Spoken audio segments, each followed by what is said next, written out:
Okay, so after our introducer comma, our second type of comma is called coordinator comma.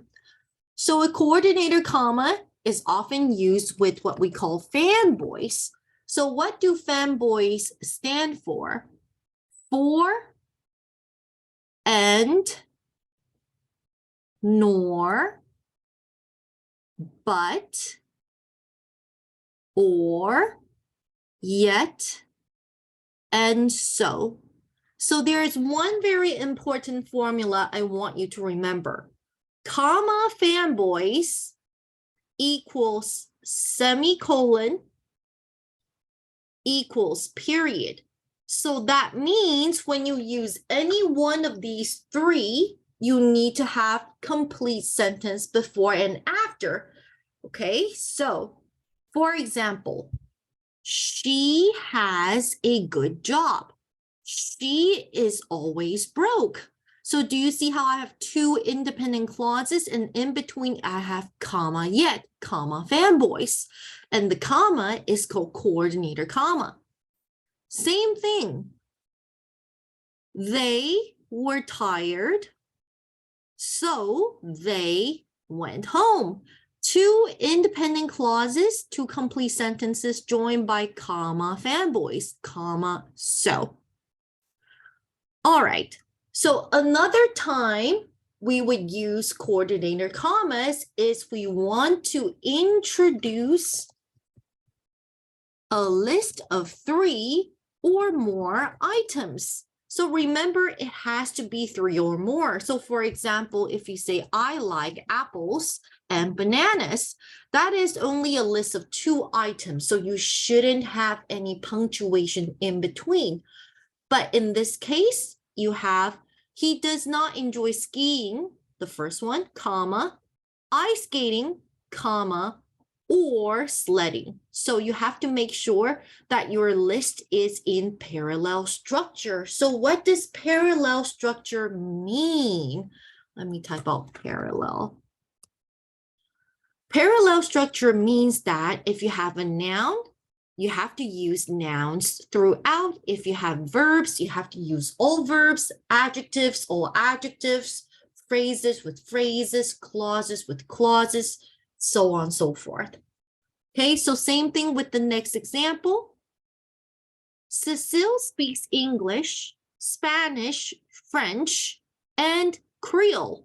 So in this case, we have 4 examples. They're all nouns, and that is why we would need coordinator commas. And keep in mind that I do know that for some textbook, they said the comma before or and can be omitted. But if you are taking the SAT, that comma is mandatory. You have to use it. Okay, so in the next example, it is the same thing. We have a list of 3 or more items, except in this case, they're not just words, they are phrases, but they are still parallel structure. So in the first example, we have parallel prepositional phrases. A nurse has to work at night, prepositional, on weekends, prepositional, and on holidays. And the next one, we ran, which is a verb. We ran into the airport, checked our luggage, raced to the boarding gate, gave the attendant our boarding passes, and collapsed in our seats. So do you see how it's verb, verb, verb, verb, which is parallel items? Okay, so there is another way to use our coordinator comma, which is using them to join 2 interchangeable adjectives.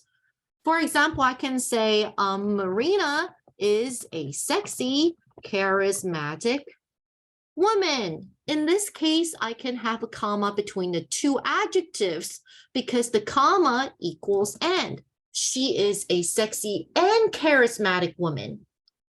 Let's compare with this sentence. Marina told me many funny stories. In this case, I cannot use comma between many and funny.